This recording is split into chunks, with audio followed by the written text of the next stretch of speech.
Shalom, Horas Amang Inang semuanya.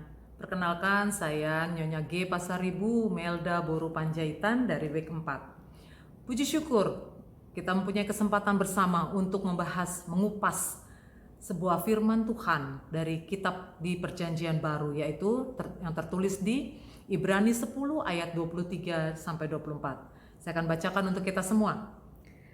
23. Marilah kita teguh berpegang pada pengakuan tentang pengharapan kita, sebab Ia yang menjanjikannya setia. 24. Dan marilah kita saling memperhatikan supaya kita saling mendorong dalam kasih dan dalam pekerjaan baik. Kitab Ibrani adalah sebuah kitab yang tidak diketahui penulisnya. Ini ditujukan kepada jemaat Ibrani atau orang Kristen yang ada di Italia. Kitab Ibrani ini tujuannya adalah untuk menguatkan orang-orang Kristen pada saat itu untuk mempunyai suatu keyakinan, peneguhan atas iman kepercayaan kepada Tuhan dan mempunyai pengharapan yang baik. Seperti di ayat 23. Diajak oleh penulis untuk berpegang teguh pada pengharapan. Pengharapan apa? Pengharapan akan kehidupan kekal, pengharapan akan keselamatan dari Allah. Dan itu dimintakan kepada semua jemaat Kristen untuk yakin dan berpegang teguh akan pengharapan itu. Sesuatu yang dipegang teguh adalah sesuatu yang kuat dipegang dan tidak ingin dilepaskan dengan sengaja. Ada sebuah contoh ilustrasi saat kita meniti atau melewati sebuah jembatan gantung yang goyang. Di kiri kanannya ada tali pengaman. Apakah iya kita akan melepaskan dengan sengaja pegangan tangan kita dari tali itu sebelum sampai di ujung dari jembatan? Saya rasa tidak, karena itu akan membahayakan diri kita, bahkan bisa jadi nyawa taruhannya. Demikian juga dengan himbauan, ajakan dari penulis ini.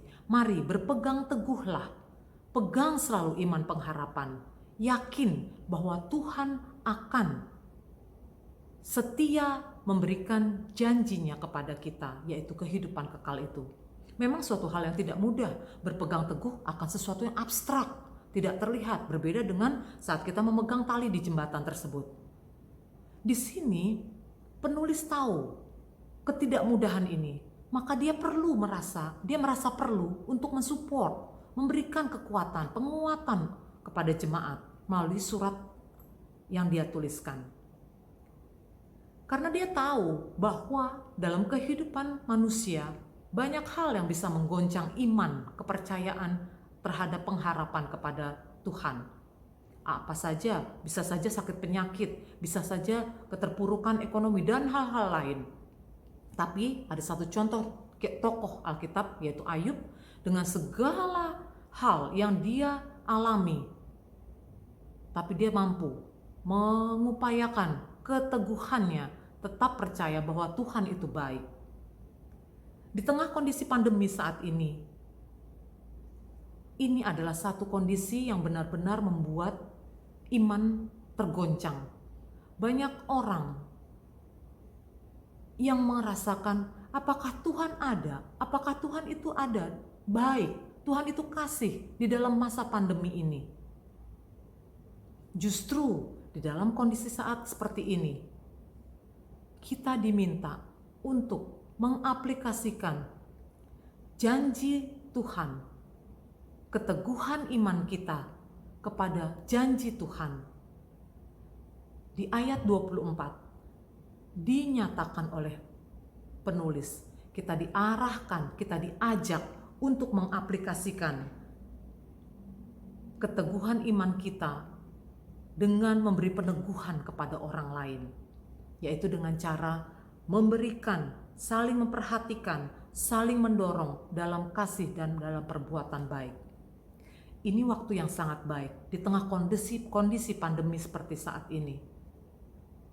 Banyak orang yang kehilangan pekerjaan, banyak orang yang kehilangan keluarga, dan banyak yang terpapar secara mental, secara iman, mengalami keterpurukan. Dan inilah saat bagi kita untuk bisa menyatakan kasih Tuhan, menyatakan bahwa Tuhan ada, Tuhan baik kepada kita, dengan cara kita memberi support kepada orang-orang di sekitar kita yang mengalami kondisi tidak baik akibat dari pandemi ini. Demikianlah yang bisa saya sampaikan, bahwa pada dasarnya setiap manusia, setiap kita sebagai orang Kristen diharapkan selain berpegang teguh pada pengharapan kita, tapi kita juga mampu mengaplikasikan secara konkret kepada sesama kita melalui perhatian, melalui dorongan baik dalam kasih dan perbuatan yang baik. Semoga dengan euforia kemerdekaan di depan mata kita, itu menjadi suatu hal yang membuat kita semakin semangat untuk memerdekakan diri kita, mengekspresikan diri kita, untuk menunjukkan sesuatu hal yang baik bagi orang-orang di sekitar kita, sehingga dari diri kita mampu untuk menunjukkan kepada orang lain kasih Tuhan. Terima kasih, demikian yang bisa saya sampaikan. Semoga ini bisa menjadi berkat bagi kita semua. Shalom.